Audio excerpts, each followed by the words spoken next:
उमाशंकर पांडे को इनवाइट करता हूं। उत्तर प्रदेश में कांग्रेस कमेटी के प्रवक्ता हैं। उमाशंकर जी, स्वागत है आपका।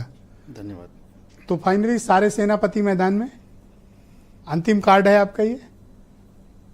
देखिए ब्रजेश जी, राजनीति में कार्ड नहीं होते, राजनीति में सेवा होती है। ये तो भारतीय जनता पार्टी है जो लोगों को कार्ड समझती है, राजनीति को सत्ता का मलाई समझती है।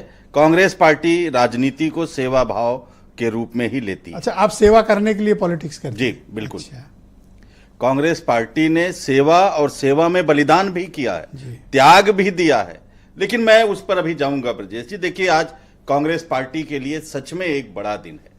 कांग्रेस पार्टी ने 2 लोकसभा चुनाव के बाद आज प्रियंका गांधी जी के शपथ के साथ ही हमारी लोकसभा में सीटों की संख्या जो है वो शतक पार कर गई, शुभ संख्या पर पहुंच गई। नांदेड़ और वायनाड 2 जीत के हैं। जी बिल्कुल। और साथ ही साथ जो है तो कितना 101?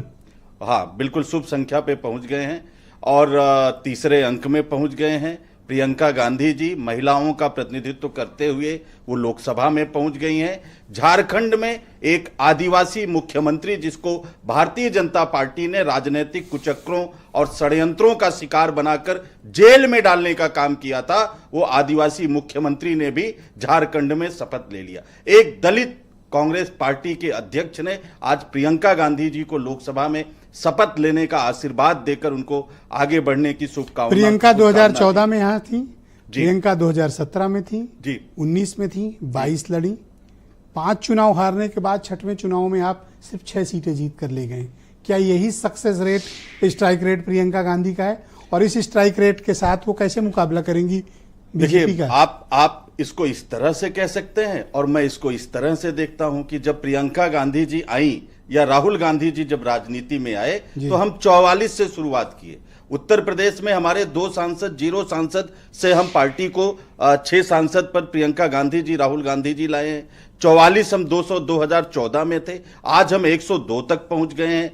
हमारे 29 राज्यसभा के सांसद हैं। और अभी आप कह रहे थे कि जहां कांग्रेस डायरेक्ट मुकाबले में लड़ती है वहां हार जाती है। ब्रजेश जी, कर्नाटक में भी हम भाजपा से डायरेक्ट 1 to 1 लड़े थे, तेलंगाना में भी 1 to 1 लड़ रहे थे, हिमाचल में भी हम भाजपा से ही 1 to 1 लड़ रहे थे और इनको ढंग से परास्त किया। जी, मध्य प्रदेश और छत्तीसगढ़ में कौन लड़ रहा था? हाँ, हरियाणा में कौन लड़ रहा था? यही आप डायरेक्ट से हार गए। हाँ बिल्कुल, मैं कह रहा हूं 3 हमने जीतने का उदाहरण दिया, 3 आपने हारने का उदाहरण दे दिया। तो ये इसका मतलब कि जो आप कह रहे हैं वो बात सही नहीं है। हम भारतीय जनता पार्टी सही है पांडे जी, 50-50 हो गया ना। आपने 3 उदाहरण दिया, 3 राज्यों का उदाहरण हमने दिया कि हम आमने सामने भाजपा को परास्त करके, और छोटे बड़े राज्य का भी मामला नहीं है। आप कर्नाटक, ये सवाल आपको विचलित करता है? ना बिल्कुल नहीं विचलित करता। हम लड़ रहे हैं आमने सामने के मुकाबले में। एक और राज्य आपने हारा है, उत्तराखंड। बिल्कुल हारे होंगे, मैं कह रहा हूं। बिल्कुल, आपने कहा यह संक्रमण काल है, मैं कह रहा हूं नहीं, संक्रमण काल से निकल के अब हम भारतीय जनता पार्टी को जो 400 का नारा दे रहे थे मोदी जी, उनको हमने रोका 240 पर। और अगला चुनाव आप आने दीजिए, मोदी जी को हम लोग सत्ता से बाहर भाई बहन की जोड़ी ही मुकाबला करेगी? देखिए, 2014 में जाइए, राहुल गांधी जी 44 सांसदों के साथ थे और मोदी जी क्या कर रहे थे? मोदी जी भूमि अधिग्रहण कानून लेकर आए थे और राहुल गांधी जी ने 44 सांसदों के दम पर भूमि अधिग्रहण कानून उनको वापस लेने पर मजबूर कर दिया। मोदी जी का दूसरा कार्यकाल देखिए, 3 काले कानून किसानों की जमीन हड़पने के लिए मोदी जी लेकर आए थे और 52 सांसदों के दम पर राहुल गांधी जी ने मोदी जी को पीछे हटने को मजबूर कर दिया था। अब प्रियंका जी भी हैं, अब राहुल गांधी जी भी हैं, हमारी 100 के ऊपर सांसदों की संख्या है। ये परेशानी और पेशानी पर बल मोदी जी का होगा। उनको आपके चैनल के माध्यम से या हीरो वाजपेयी जी से कहिए, अब टैबलेट उनका बढ़ा। आपके पास जो रिजर्व फोर्स थी, रिजर्व सेनापति थे, वो तो आपने वो भी अब मैदान में ला दिया है। अब आपके पास कोई तुरुप का इक्का नहीं है पांडे जी।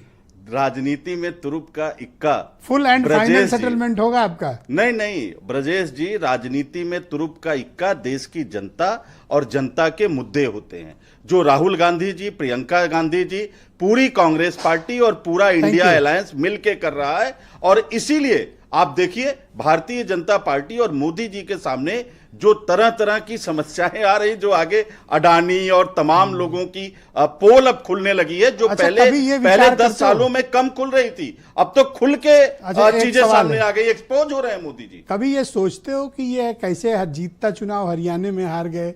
कभी ये बात रात में सोने से पहले विचार करते हो कि ये महाराष्ट्र कैसे हार गए? कभी विचार आता है मन में? हाँ, बिल्कुल आता है। देश की जनता के सामने भी वो है।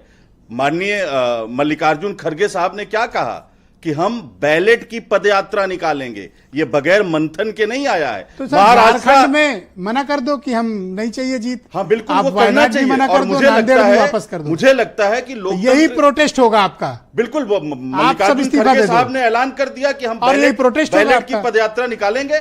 ईवीएम, अभी महाराष्ट्र के एक गांव का वीडियो वायरल हो रहा है, गांव में 500 लोगों ने वोट डाला। पांडे जी, और सुन लीजिए मेरी बात सुन लो जी। नांदेड़ में आप 15-16 वोट से जीते हो, ईवीएम से ही तो जीते हो। हाँ बिल्कुल, ये आप वायनाड किस पे जीते हो? बिल्कुल 4 लाख वोट EVM से ज्यादा हाँ। ईवीएम से। झारखंड किस पे जीते हो? EVM ईवीएम से। पे। जी, जी। उत्तर प्रदेश में 6 सांसद किस में चुन के गए? EVM से। हाँ। तो ईवीएम नहीं पसंद है, हाँ। नमस्ते कर लो, सुन इस्तीफा लीजिए। दे दो। अब आप सुन लीजिए ब्रजेश जी, ये प्रश्न बहुत उठता है, सारे टीवी डिबेट में लोग यही कहते हैं, भाई वहां ईवीएम से जीते, भाई वहां। ब्रजेश जी, चोर भी जब चोरी करने जाता है तो पूरा शहर थोड़ा ही लूट लेता है। ये पॉइंट सुन लीजिए, पूरा शहर नहीं लूट लेता, ठीक है पांडे कुछ जी। 1, 2, 3, 4 घर मैं आपको एक बात याद दिलाना चाहता हूं, करता है पांडे जी, उसमें अपने सारे हथियार पकड़ता है, फिर 1, 2 घर लूटता है, पूरा शहर थोड़ा ही लूट लेता है। काफी एक्सपीरियंस है आपके पास।